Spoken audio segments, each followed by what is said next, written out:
द्रौपदीला जिंकणारा फक्त अर्जुनच होता. तरीसुद्धा पाचही पांडव द्रौपदीचे पती का झाले? चला तर मित्रांनो, आजच्या पौराणिक कथेला आपण सुरुवात करूया. स्वयंवर सभेत अनेक देशांचे राजे, महाराजे आणि राजपुत्र उपस्थित होते. एका बाजूला श्रीकृष्ण आपला थोरला भाऊ बलराम यांच्या समवेत यदुवंशियांसह बसले होते. तेथे जाऊन ते ब्राह्मणांच्या पंक्तीत जाऊन बसले. काही वेळातच राजकुमारी द्रौपदी तिचा भाऊ दृष्टद्युम्नासोबत हातात पुष्पहार घेऊन त्यांच्या भेटीला पोहोचली. उपस्थित मान्यवरांना संबोधित करताना दृष्टद्युम्न म्हणाले, हे राजे, सम्राट आणि विविध देशांतून आलेल्या इतर मान्यवरांनो, या मंडपातील खांबाच्या वर उभारलेल्या फिरत्या यंत्राकडे लक्ष द्या. त्या उपकरणात एक मासा लटकत आहे आणि त्या उपकरणासोबत फिरत आहे. खांबाच्या खाली ठेवलेल्या पाण्याच्या पातेल्यातील माशाच्या प्रतिबिंबावर बाण मारून माशाच्या डोळ्यावर लक्ष ठेवावे लागते. माझी बहीण द्रौपदी हिचा विवाह ज्याने माशाच्या डोळ्यात यशस्वीपणे लक्ष केले त्याच्याशीच होईल, अन्य मान्यवरांसोबत होणार नाही.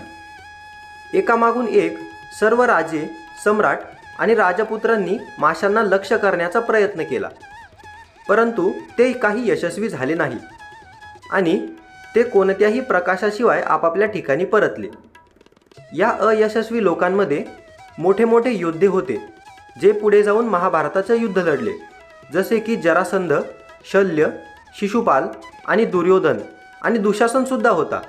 या कौरवांचा सुद्धा समावेश होता. कौरवांच्या अपयशानंतर दुर्योधनाचा परममित्र कर्णाने माशाकडे लक्ष करण्यासाठी धनुष्य उचलले, परंतु त्याला पाहून द्रौपदी म्हणाली, तो सूताचा पुत्र आहे, म्हणून मी त्याच्याशी कधीही विवाह करू शकत नाही. द्रौपदीचे बोलणे ऐकून कर्णाला लाज वाटली आणि त्याने आपले धनुष्यबाण टाकून दिले आणि रागाच्या भरात तिथून निघून गेला. हेच एक कारणसुद्धा आहे की ज्यामुळे महाभारताचे युद्ध झाले. यानंतर अर्जुन ब्राह्मणाच्या रागेतून उभा राहिला आणि त्याने निषादना साधण्यासाठी धनुष्य उचलले. राजकन्येच्या स्वयंवरासाठी एक ब्राह्मण तयार झालेला पाहून तेथे उपस्थित लोकांना आश्चर्य वाटले, परंतु ब्राह्मण हे क्षत्रियांपेक्षा श्रेष्ठ असल्यामुळे त्यांना कुणीही रोखू शकले नाही. पाण्यातील माशाचे प्रतिबिंब पाहून अर्जुनाने एका बाणाने माशाच्या डोळ्याला छेद दिला. द्रौपदीने पुढे येऊन अर्जुनच्या गळ्यात माळसुद्धा घातली. द्रौपदीला एका ब्राह्मणाच्या गळ्यात माळ घालताना पाहून सर्व क्षत्रिय राजे, सम्राट आणि राजपुत्र संतप्त झाले आणि त्यांनी अर्जुनावर हल्ला केला. उरलेले पांडवही अर्जुनाच्या मदतीला आले आणि पांडव आणि क्षत्रियांमध्ये घनघोर युद्ध सुरू झाले. श्रीकृष्णाने अर्जुनाला आधीच ओळखले होते, म्हणून त्याने हस्तक्षेप करून युद्ध शांत केले.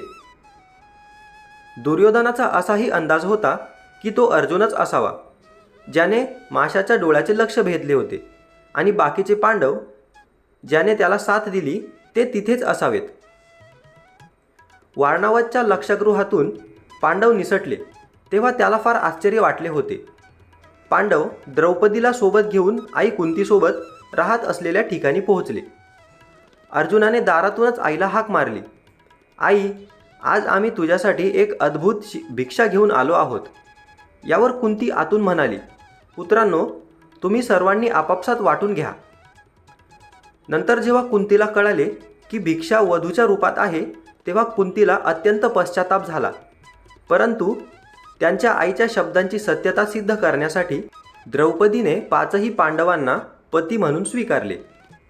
काही वेळाने पांडव द्रौपदीला घेऊन त्यांच्या निवासस्थानी पोहोचले. कृष्णही त्यांच्या मागे तेथे पोहोचला. कृष्णाने आपली मावशी कुंतीच्या चरणांना स्पर्श करून तिचा आशीर्वाद घेतला आणि सर्व पांडवांना मिठी मारली. आता जेवण आणि औपचारिकता पूर्ण झाल्यावर युधिष्ठिराने कृष्णाला विचारले, हे द्वारकेचे स्वामी, हे वासुदेव, तुम्ही आम्हाला आमच्या अज्ञात निवासस्थानात कसे काय ओळखले?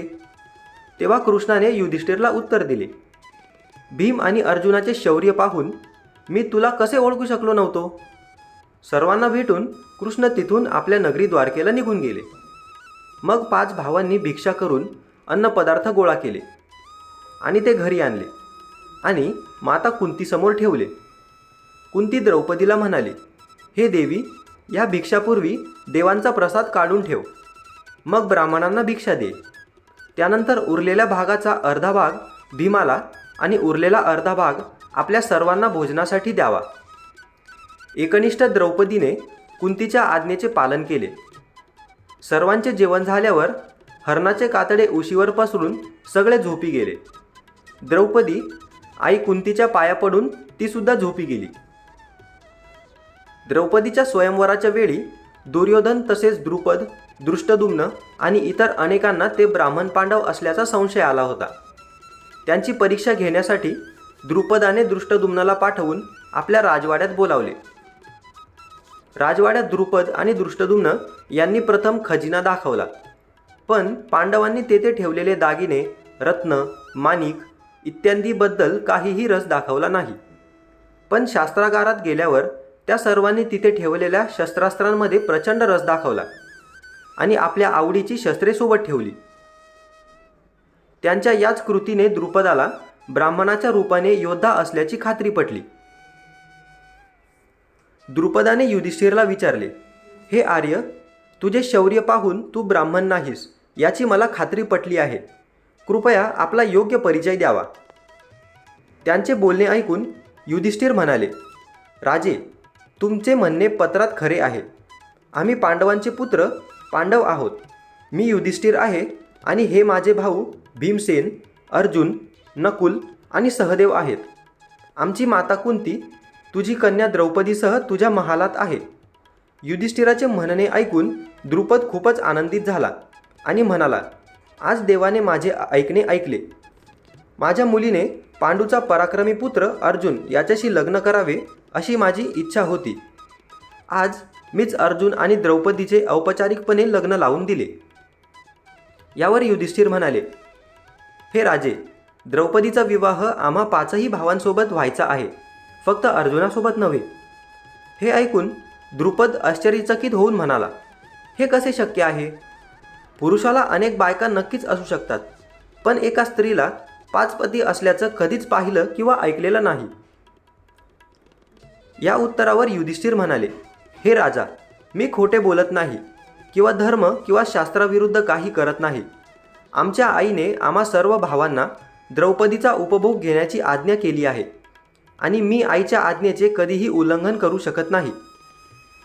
त्याचवेळी वेदव्यासजी तेथे आले आणि त्यांनी द्रुपदाला सांगितले की द्रौपदीच्या मागील जन्मी तपश्चर्येने ते प्रसन्न झाले होते आणि भगवान शंकरांनी त्यांना 5 पराक्रमी पती मिळण्याचे वरदानसुद्धा दिले होते.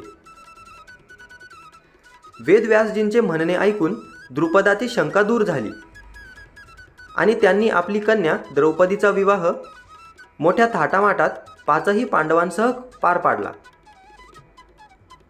या संपूर्ण विवाह समारंभात एक विशेष गोष्ट अशी होती की देवर्षी नारद यांनी स्वतः येऊन द्रौपदीला दररोज कुमारिका होण्याचा आशीर्वाद दिला होता.